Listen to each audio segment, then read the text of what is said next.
Good morning, Business Analysis Techniques class for spring 2014. Even though it's spring, it's snowing where I am. It's April 14th and it's snowing in Kansas City. But in any case, we're here to talk about week 3, your assignments and expectations for Business Analysis Techniques. I'm your instructor, Diana Block. And so I have open here in front of me your week 3 content. And you see for week 3, you're actually going to read chapter 3 in your textbook, and I have the chapter 3 PowerPoint attached here for you. This week, you're going to complete discussion. The discussion asks you to examine a decision you have made in the past using the decision-making steps in the book. And you'll just kind of discuss whether you followed the decision-making steps listed on page 70, possibly which steps you would have, wish you had put more focus on. If you had followed the steps, maybe you would have made a different decision. So we're just going to discuss the 6 decision-making steps that are on page 70 as they apply to some decision that you have made in the past. That's what you're going to do for the discussion.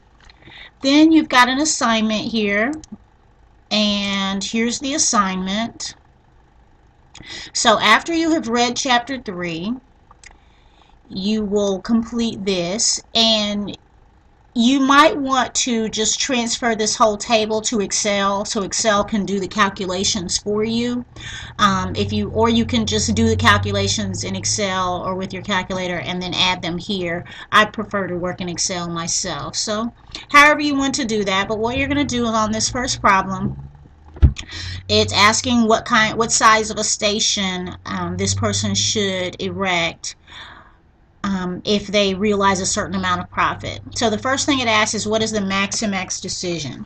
And this is discussed in chapter 3 and explained on page 72. So page 72 will show you what calculations you need to make to determine what the max decision is. That's the most optimistic decision. Then it asks in part B, what is the max and min decision? The max and min decision is also known as the pessimistic decision. And say page 73 tells you how to calculate that using the information that we have here. You're also going to calculate the equally likely decision, and that is on page 74. It explains what that is and how to calculate it with the information we have here. And then you'll also calculate the criterion of realism, which we also call the weighted average, and that is on page 73. So as you're going through the reading, make sure you pay good close attention to pages 72 to 74, because that's where you'll find the calculations you need for problem 1 of this assignment. Then on problem 2, we're still in chapter 3, we're just moving on to a different section, and this starts about page 76. And we're going to, in this problem, calculate the expected monetary value. That's what we're referring to as EMV. And so he's going to calculate the EMV for each of these models of equipment that are presented here using the information we have. So on page 76, you'll see how to calculate the EMV, the expected monetary value. Then in part B, you're going to calculate the EVWPI. That's the expected value with perfect information. So you'll read about that on page 77, and then you'll see what you need to do to calculate the EVWPI. So pages 76 and 77 is where you're going to find the information you need to calculate problem 2. Then problem 3, you're going to calculate utility values, and that's a little later in the chapter. Around pages 91 through 92 is where you're going to read about how to use a utility curve and utility values. And so you'll use that information as well as this table here to complete parts A and B of question 3.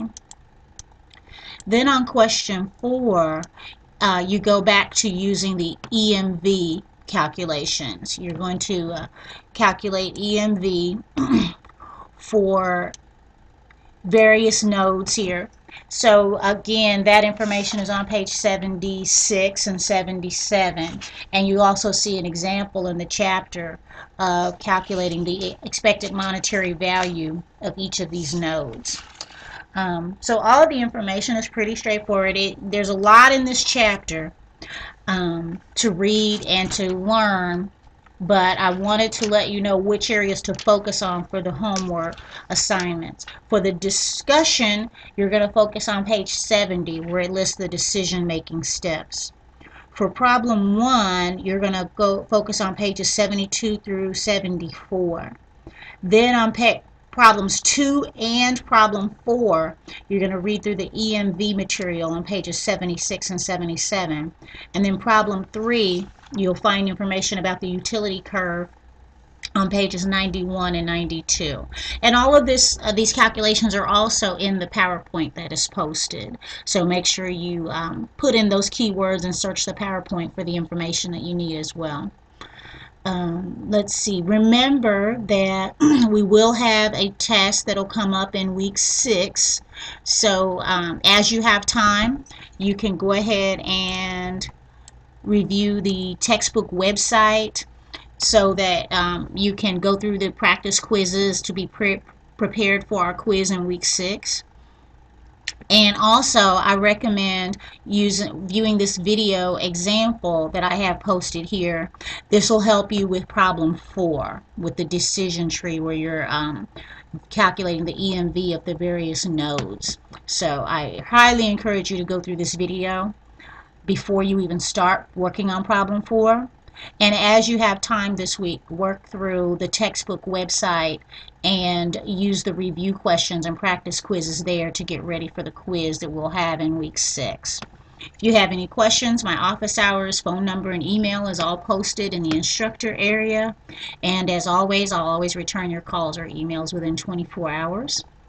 So if you have any questions, I look forward to hearing from you, and we will talk again soon.